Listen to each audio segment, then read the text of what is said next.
신약성경 히브리서 4장 14절, 15절, 16절인데요. 제가 14절, 여러분들이 15절, 16절을 함께 읽도록 하겠습니다. 그러므로 우리에게 큰 대제사장이 계시니 승천하시니 곧 하나님의 아들 예수시라. 우리가 믿는 도리를 굳게 잡을지어다. 우리에게 있는 대제사장은 우리의 연약함을 동정하지 못하실 이가 아니요 모든 일에 우리와 똑같이 시험을 받으신 이로되 죄는 없으시니라. 함께 읽습니다. 그러므로 우리는 긍휼하심을 받고 때를 따라 돕는 은혜를 얻기 위하여 은혜의 보좌 앞에 담대히 나아갈 것이니라. 아멘. 히브리서는 예수 그리스도의 탁월하심과 우월하심을 역설하는 책입니다.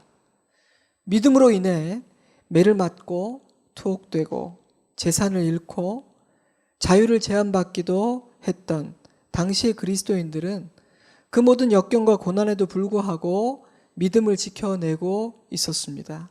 하지만 그들은 조금씩 지쳐가고 있었던 것 같습니다. 게다가 예수 그리스도와 십자가의 복음을 버리고 유대교로 돌아가자는 율법주의자들의 유혹은 많은 사람들의 믿음을 흔들리게 하고 있었습니다. 그러한 상황에 처해 있던 성도들을 향해 히브리서는 예수 그리스도만이 우리의 구원이요 소망이며 해답이라고 선포합니다. 이러한 히브리서의 메시지가 그 어느 때보다 우리에게 더 와닿는 이유는 우리가 처한 현실이 당시와 너무도 닮았기 때문입니다. 그러므로 우리에게 큰 대제사장이 계시니 승천하시니 곧 하나님의 아들 예수시라. 우리가 믿는 도리를 굳게 잡을지어다. 히브리서를 크게 세 단락으로 나누어 본다면 4장 14절부터 새로운 단락이 시작됩니다. 이 단락은 10장 18절까지 이어지죠. 때문에 14절에 그러므로는 앞부분에서 다루었던 이야기들을 기초로 결론을 내리는 인과관계 접속사인 동시에 새로운 주제로 전환하는 전환의 기능을 하고 있습니다. 즉 오늘 함께 읽은 4장 14절에서 16절 말씀은 앞단락의 결론인 동시에 세 단락의 서론이라고 이해할 수 있다는 뜻입니다. 앞단락에서 히브리서의 저자는 예수님의 신분과 구원자로서의 완전성과 우월함, 즉 그리스도의 위엄을 증거했습니다. 히브리서는 유대인들이 능력 있는 존재로 여기며 숭배하기까지 했던 천사들보다 그들이 생명처럼 여기는 율법을 수여받은 민족의 지도자 모세보다 약속의 땅 하나님의 안식으로 이스라엘을 인도했던 여호수아보다 예수 그리스도는 비교할 수 없을 만큼 탁월한 분이라고 선포했습니다. 그리고 이제부터 대제사장이신 예수 그리스도의 특별한 지위와 역할 그리고 그분의 사역으로 말미암아 그의 자녀들이 누리게 된 놀라운 특권과 은혜가 무엇인지를 소개하려 하고 있습니다.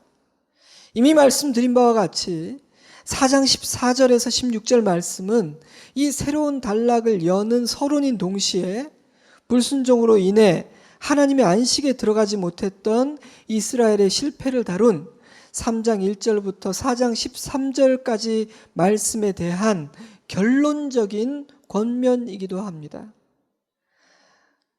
하나님의 말씀은 살아있고 활력이 있어 좌우의 날선 어떤 검보다 예리하여 혼과 영과 및 관절과 골수를 찔러 쪼개기까지 하며 또 마음의 생각과 뜻을 판단하시나니 지으신 것이 하나도 그 앞에 나타나지 않음이 없고 우리의 결산을 받으실 이의 눈앞에 만물이 벌거벗은 것 같이 드러나느니라.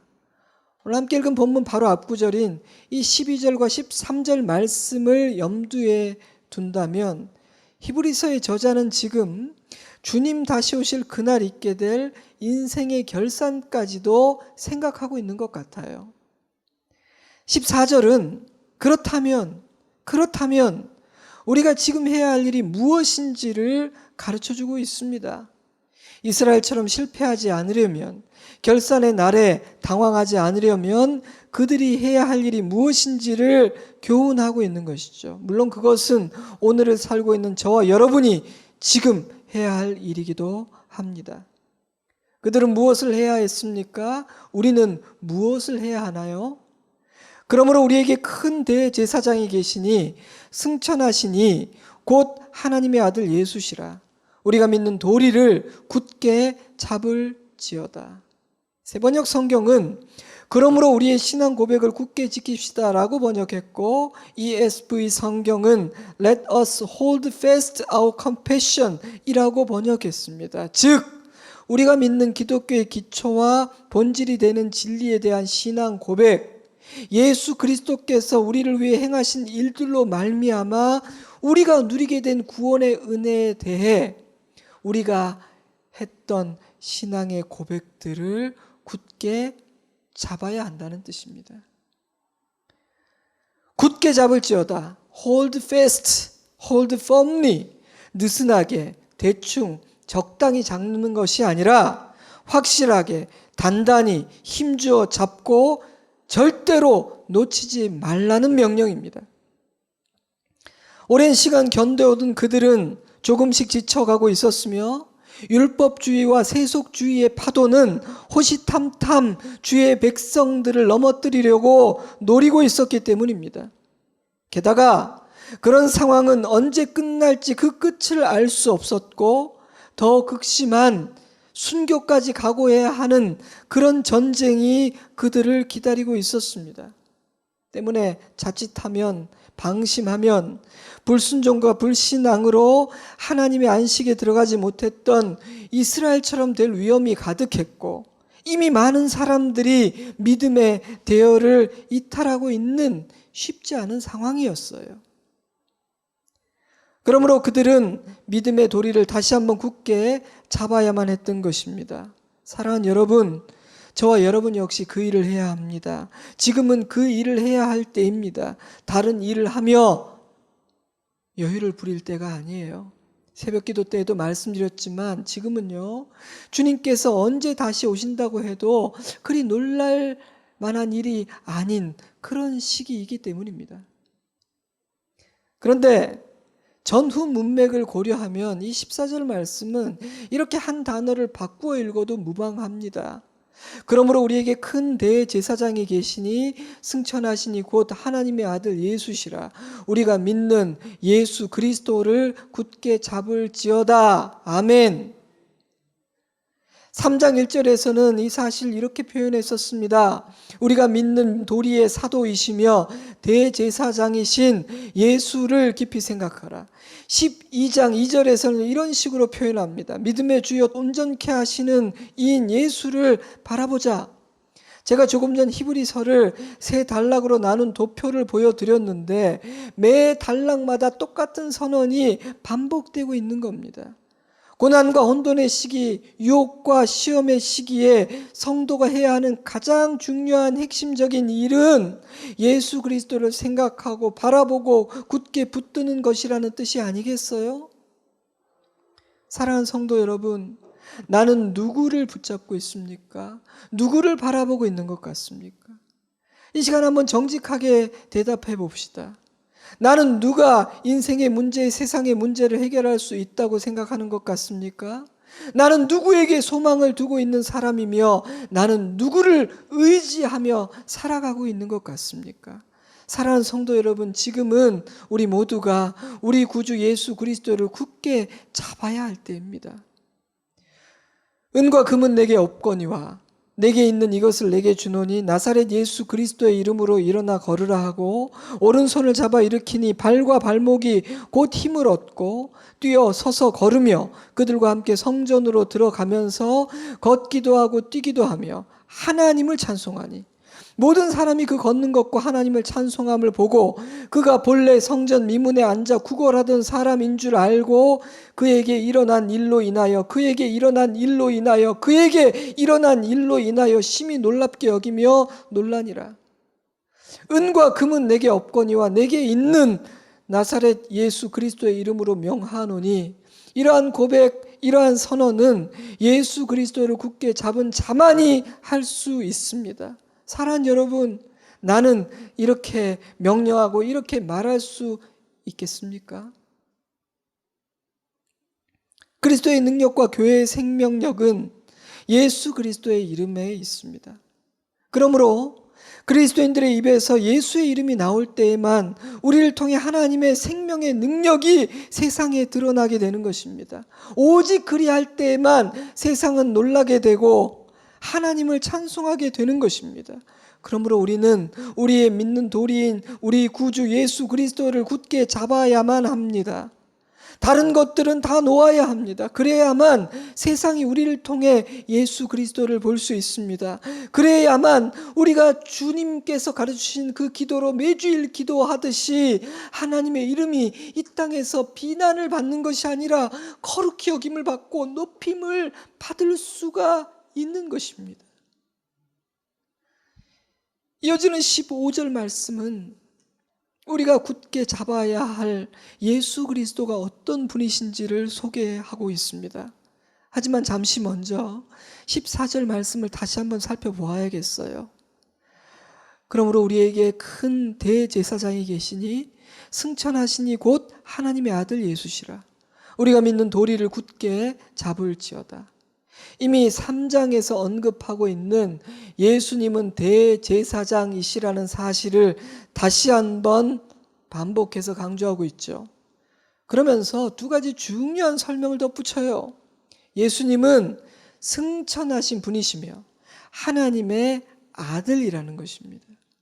예수님은 십자가에 달려 죽으시고 사흘 만에 부활하셨으며 하늘에 오르셨고 지금은 하늘에 계신 하나님의 아들이라는 것이죠.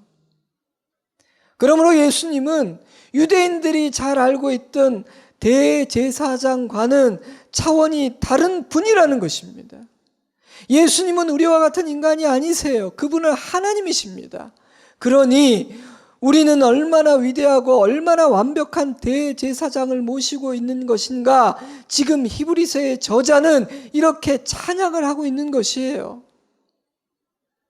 이 사실은 이어지는 5장에서 굉장히 자세히 설명이 됩니다. 여러분 한번 읽어보시면 알 수 있어요. 자, 그런데 오늘 함께 읽은 이 짧은 단락에서 이 3절 말씀 안에서 히브리서가 말하고 싶은 진짜 이야기는 15절에 담겨 있습니다. 우리에게 있는 대제사장은 우리의 연약함을 동정하지 못하실 리가 아니요 모든 일에 우리와 똑같이 시험을 받으신 이로되 죄는 없으시니라. 15절은 우리의 대제사장이신 예수 그리스도는 우리의 연약함을 동정하지 못하는 분이, 동정하지 않는 분이 아니라는 사실을 강조하고 있습니다. 헬라어로 동정하다라는 단어는 동일한 감정을 가진다, 공감한다, 이해한다라는 의미를 담고 있습니다. 14절 말씀은 예수님을 우리와는 거리가 있는 초월적이고 거룩하신 창조주 하나님으로 소개했습니다. 대단한 능력이 있는 권능자이시라는 점에서는 참으로 든든하지만 예수님이 그런 분이라는 말씀을 들을 때 왠지 거리감이 느껴지고 가까이 다가가기 어려운 분으로 느껴지는 것도 사실입니다. 너무 대단한 분이니까요. 그런데 15절은 그 예수님은 우리의 모든 연약함을 이해하시는 분이라고 말하고 있습니다. 왜냐하면 우리가 받는 모든 시험과 고난, 유혹, 연약함, 아픔, 그 모든 것을 직접 경험하신 분이기 때문입니다. 이 사실을 아는 것이 왜 중요할까요?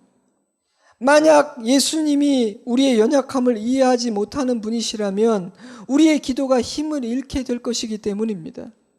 나에게는 너무나 절실하고 간절하고 아픈 기도의 제목이지만 하늘 보좌에 계신 하나님, 그리고 우리를 중보하시는 그 예수님은 모든 것을 가진 능력의 하나님이시니 과연 내 심정과 내 아픔을 아실 수 있을까? 이해가 될까? 이런 생각이 든다면 여러분 기도할 마음이 생길 것 같습니까?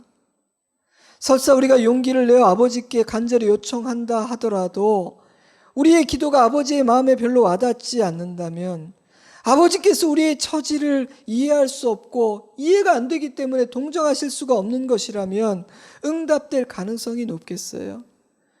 유명한 여왕이 그렇게 말했다 그랬잖아요. 빵이 없으면 밥을 먹으면 되는 거 아니냐.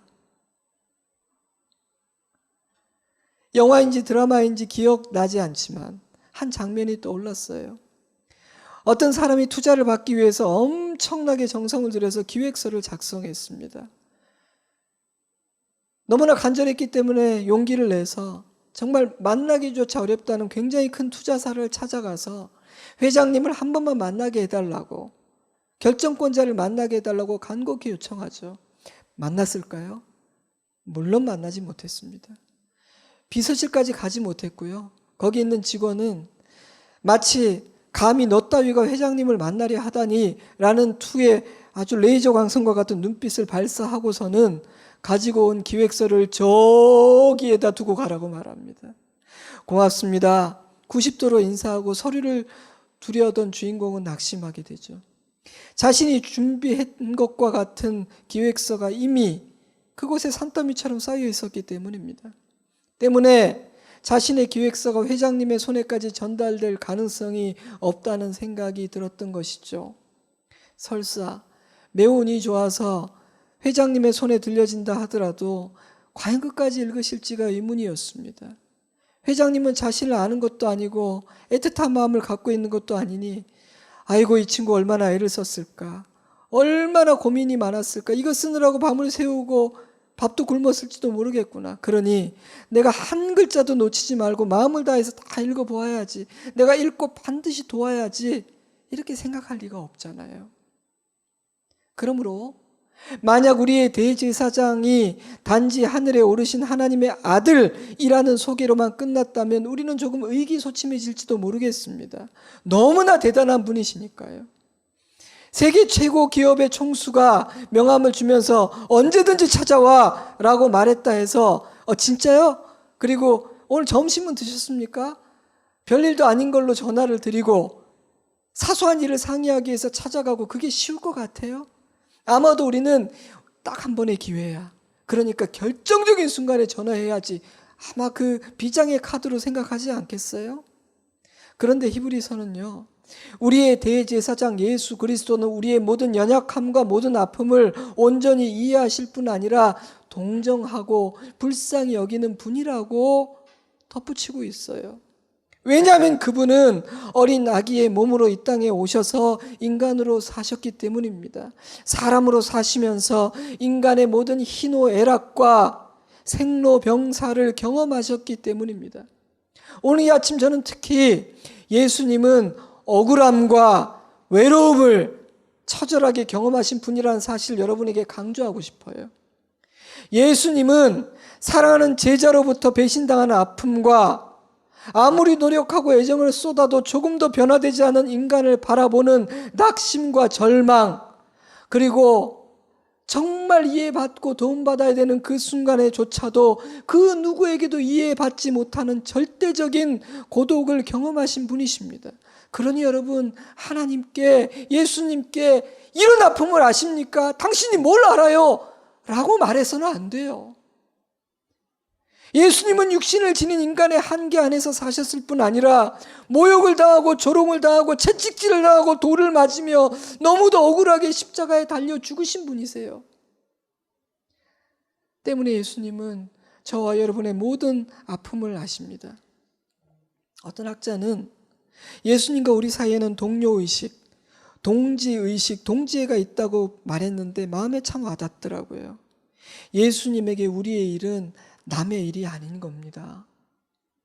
제사장은 하나님과 우리 사이에 서 있는 중보자요 변호자이며 대변자입니다. 그런 역할을 맡은 대제사장이 우리의 연약함과 아픔을 이해하느냐 하지 않느냐는 너무나 중요하지 않겠어요? 법대로 합시다. 법대로 하자고요.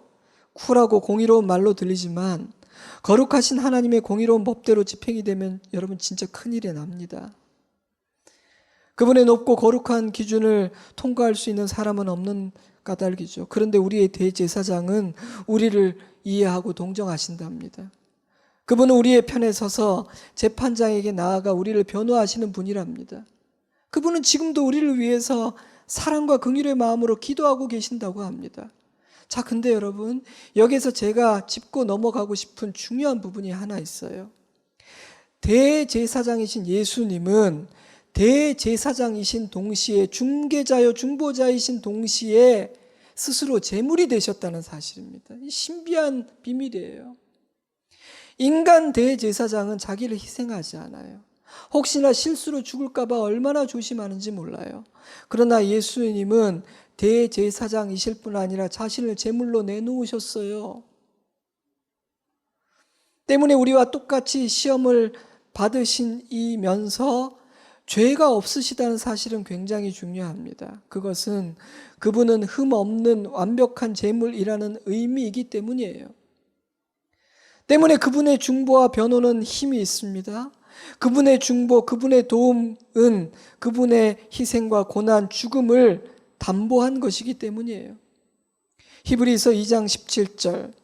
그러므로 그가 범사의 형제들과 같이 되심이 마땅하도다. 이는 하나님의 일에 자비하고 신실한 대제사장이 되어 백성의 죄를 속량하려 하심이라. 그가 시험을 받아 고난을 당하셨은즉 시험 받는 자들을 능히 도우실 수 있느니라. 10장 19절. 그러므로 형제들아, 우리가 예수의 피를 힘입어 성소에 들어갈 담력을 얻었나니 그 길은 우리를 위하여 휘장 가운데로 열어놓으신 새로운 살 길이요 휘장은 곧 그의 육체니라. 여러분, 예수께서 왜 사람이 되어 인간의 모든 고난을 친히 당하시고 인간의 모든 연약함을 몸소 경험하셨는지 이제 그 이유를 아시겠습니까? 죄의 제물이 되어 우리를 살리기 위해서였습니다. 우리를 온전히 이해하고 동정한다는 사실을 가르쳐 주시기 위해서였습니다. 여러분, 저는 일부러 의도적으로 이해하고 동정하기 위해서라고 표현하지 않고 이해하고 동정한다는 사실을 가르쳐 주시기 위해서라고 표현했습니다. 왜냐하면 예수님은 이미 우리의 모든 연약함과 아픔을 아시기 때문입니다. 사랑이신 하나님은 이미 우리를 100% 이해하시고 불쌍히 여기시는 사랑의 아버지시기 때문입니다. 무리를 보시고 불쌍히 여기시니 이는 그들이 목자 없는 양과 같이 고생하며 기진함이라. 이 땅에 오시기 전부터 이미 예수님은 인간의 고통을 잘 알고 계셨고 동정하셨습니다. 무슨 말이냐 하면 인간을 한번 이해해 보려고 오신 것이 아니라 시찰나 오신 것이 아니라 이미 이해하고 동정하시기 때문에 오신 것이란 뜻이에요. 그분은 오실 때 죽으려고 오셨어요. 이해해 보니까 죽어야겠다가 아니에요. 그러니 예수님의 입장에서는 야, 경험해 보니까 이제 알겠네, 이제는 동정심이 좀 생긴다, 야, 그런 것이 아니에요. 이해하고 불쌍히 여기기 위해서라면 굳이 오실 필요가 없었습니다. 이미 아시고 이미 이해하시고 이미 공감하시고 이미 불쌍히 여기고 계신데요. 그러나 인간의 입장에서는 좀 달라요. 우리에게는 예수님이 아기의 몸으로 오셔서 사셨다는 사실이 위로가 돼요. 그래 몸소 겪어보셨으니 더 잘 아실 거야. 그러니 나를 불쌍히 여겨주실 거야. 내 기도 들으실 거야. 이렇게 생각할 수 있다는 거예요.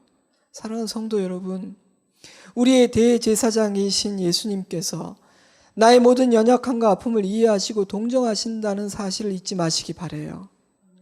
우리는 때로 사람에게 오해를 받아요.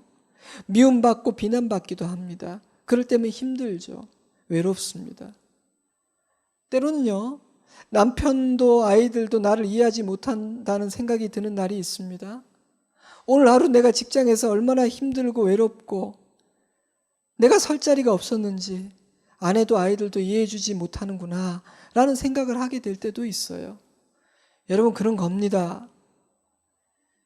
사랑하고 아끼는 사이라 할지라도 인간의 이해와 동정에는 한계가 많은 것이에요. 동정심, 자비, 긍휼, 이해심, 긍휼히 여기는 마음, 인간에게는 그런 것이 한없이 부족해요. 거의 없어요. 또 그러니까 인간인 것이죠. 그러니 사람의 이해와 공감에 지나치게 집착하고 매달리지 마세요. 나를 몰라준다고 어떻게 네가 나한테 그럴 수가 있냐고 너무 섭섭해하지도 마세요. 그 순간 예수님께서 나를 이해해주고 계신다는 사실을 기억해내세요. 사람을 찾아 분주하게 뛰어다니지 말고 하나님 앞에 나가세요. 예수님 앞에 나아가 내 심정을 토해내세요. 만약 여러분 주변에 나를 아끼고 진심으로 이해하고 신실하게 함께하며 불쌍히 여겨주는 한 사람이 있다면 그것은 정말 감사의 제목이에요. 그 사람은 정말 고마운 사람이에요. 감사해야 됩니다. 나는 마음이 슬픈 여자라. 포도주나 독주를 마신 것이 아니요 여호와 앞에 내 심정을 통한 것뿐이오니 나의 원통함과 격분됨이 많기 때문이니이다. 분인나로 인하여 고통을 당했고 자녀가 없어서 하나님에게도 버림받았다는 심정이었고 남편조차도 자신의 아픔을 이해하지 못한다고 생각했던 한나는 참 슬프고 많이 외로웠던 여인이었어요. 그래서 하나님께 자신의 아픈 심정을 쏟아냈습니다. 제사장 엘리가 이 대낮에 낮술하고 취했구나라고 느낄 정도로 울면서 막 진짜 눈물 콧물 흘리면서 자신의 심정을 그냥 토했던 것 같아요. 하나님 밖에는 털어놓을 분이 없었기 때문이에요. 그럴 때가 있잖아요. 그녀의 기도를 들으신 하나님은 제사장 엘리를 통해서 이렇게 말씀해 주셨습니다. 평안히 가라. 이스라엘의 하나님이 내가 기도하며 구한 것을 허락하시기를 원하노라 하니 이르되 당신의 여종이 당신께 은혜 입기를 원하나이다 하고 가서 먹고 얼굴에 다시는 근심빛이 없더라. 사랑하는 성도 여러분, 살다 보면 슬프고 외롭고 고통스럽고 억울한 일들을 만날 수밖에 없습니다. 그런 일들은 아마도 더 많아질 거예요. 세상이 점점 사납고 거칠고 악해지니까요. 그때 그런 순간에 우리를 이해하시고 동정해 주시는 대제사장 예수 그리스도를 힘입어 하나님 아버지께 나가시기 바랍니다. 우리를 진정 이해하고 동정해 주실 수 있는 분은 우리 주님 한 분뿐입니다. 때문에 우리는 예수님 안에서만, 아버지의 날개 그늘 아래에서만 진정한 위로를 받을 수 있고 쉴 수 있어요. 그러니 여러분, 이 사실을 잊지 마세요. 다른 곳에서 위로를 찾으려 하지 마세요. 점점 더 어려워질 거예요. 지금은 조금의 위로가 있었는지 몰라도 지금까지는, 이제는 하나님 외에 다른 곳에서 위로와 소망을 찾기가 점점 더 어려워질 거예요. 이어지는 16절 말씀은 그러한 대제사장을 모시게 된 우리에게 열린 새롭고 놀라운 길이 무엇인지를 말해줍니다. 그러므로 우리는 긍휼하심을 받고 때를 따라 돕는 은혜를 얻기 위하여 은혜의 보좌 앞에 담대히 나아갈 것이니라. 너무도 문장이 아름다워서 제가 참지 못하고 영어로도 읽어드릴게요. Let us then approach God's throne of grace with confidence so that we may receive mercy and find grace to help us in our time of need. 우리의 대제사장이 우리의 모든 연약함을 동정하시는 분이기 때문에 그 예수님 덕분에 우리는 담대히 하나님께 나아갈 수 있게 되었다는 것입니다. 예수님의 이름과 우리를 위해 행하신 그 모든 일들을 굳게 붙들고 의지하는 자는 아버지가 계신 그곳으로 나아가는데 주저하거나 망설일 이유가 없다는 것입니다. 대제사장 예수 그리스도께서 모든 장애물을 치워버리셨거든요. 그래서 우리는요, 기도할 때 예수님의 이름으로 기도를 마무리합니다.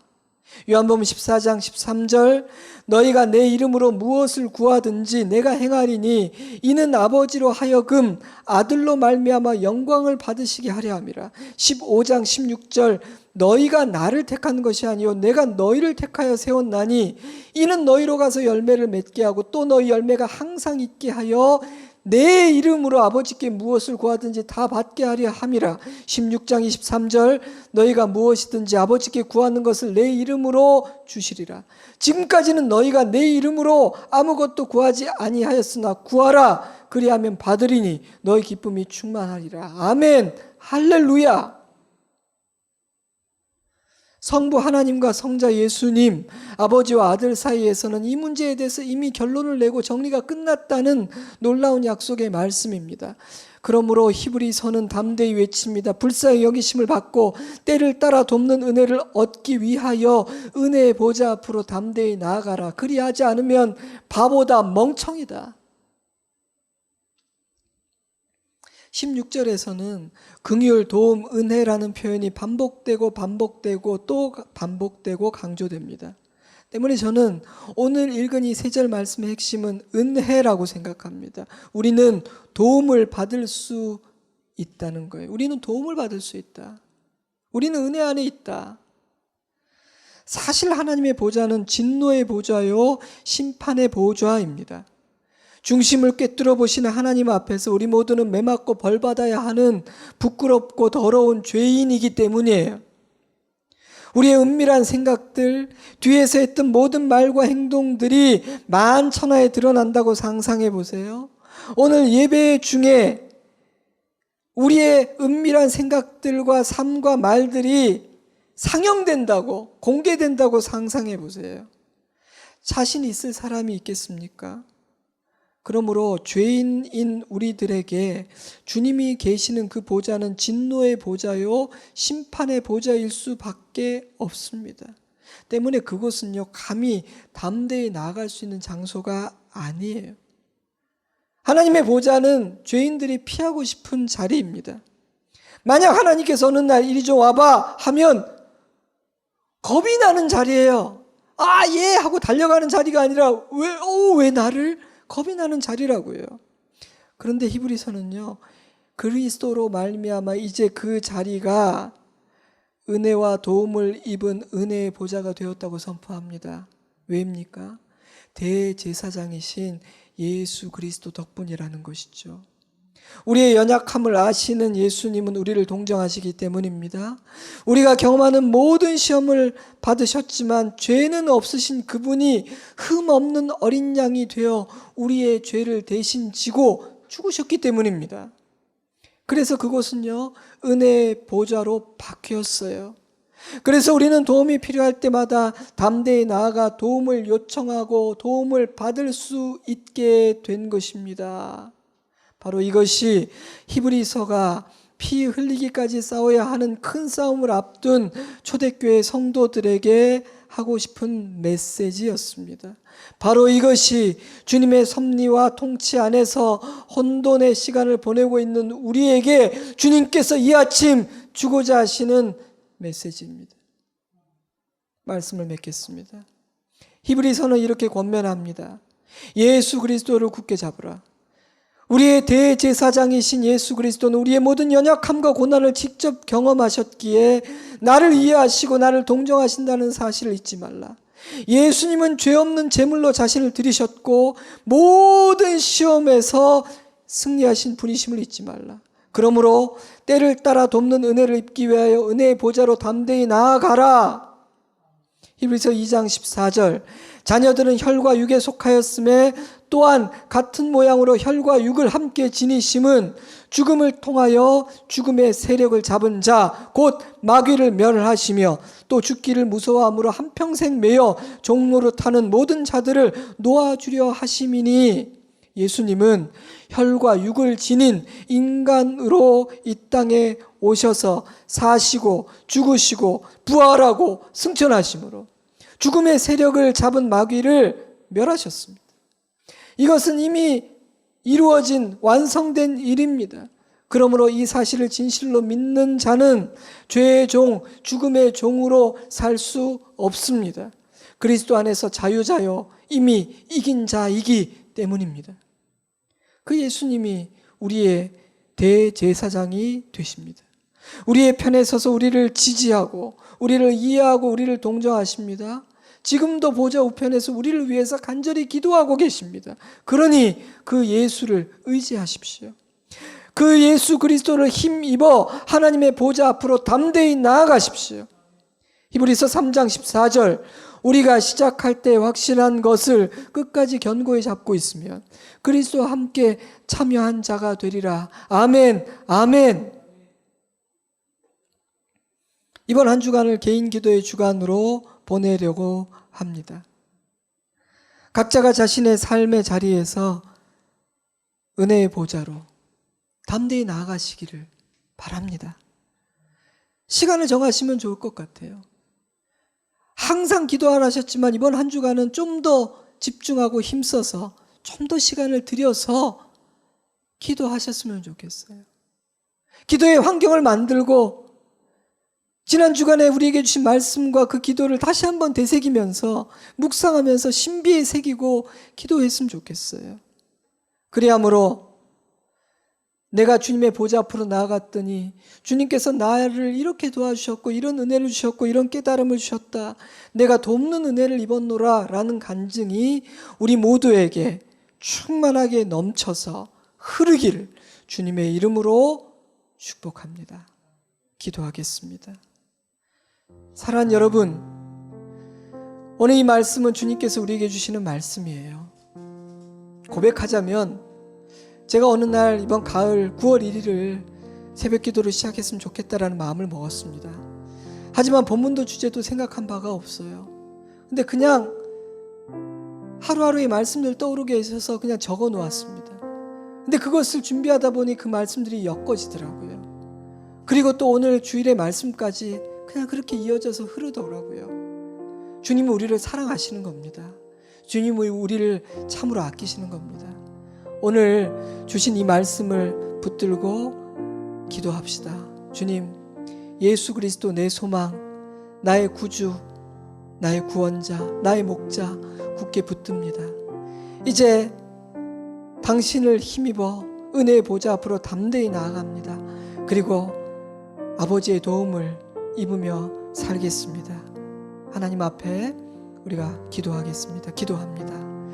하나님 아버지, 하나님 아버지, 아버지 하나님, 아버지 하나님, 아침 아버지 앞에 나아갑니다. 말씀을 함께 묵상하고 기도할 수 있음을 감사드립니다. 우리 사랑하는 성도들 삶의 자리에서 영상으로 예배드리지만 예배드리는 마음이 조금 더 흐트러지지 않았으리라 믿습니다. 주님, 예수 그리스도를 붙들게 하시고 나사렛 예수의 이름으로 명하노니 라고 선언할 수 있는 우리 되게 하여 주시옵소서.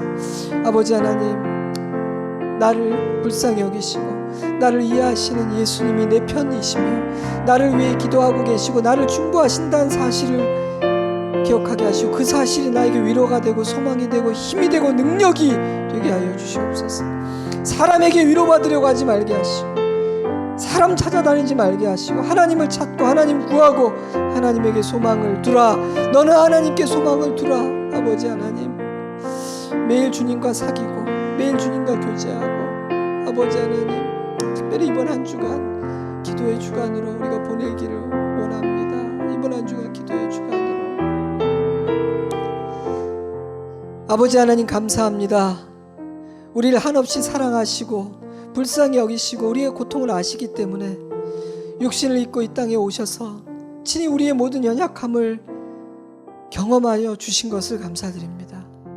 우리를 이해하시는 것을 믿습니다. 우리를 불쌍히 여기시는 것을 감사합니다. 오늘도 우리를 위해 중보하시고 우리의 편에 서서 우리를 응원하고 지지하시고 함께 아파해 주심을 감사드립니다.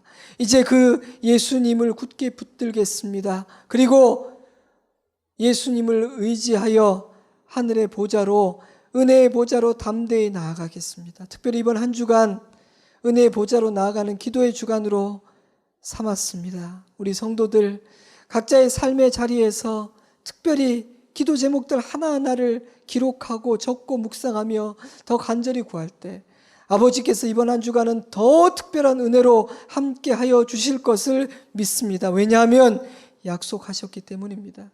이 말씀을 붙잡고 의지하여 우리 모두가 아버지와 교제하고 예수님과 교제하며 간절히 구할 때 주님, 내 이름으로 구하지 않았지만 이제 내 이름으로 구하면 받으리라 하신 그 말씀의 의미를 몸으로 체험하게 하실 줄 믿습니다.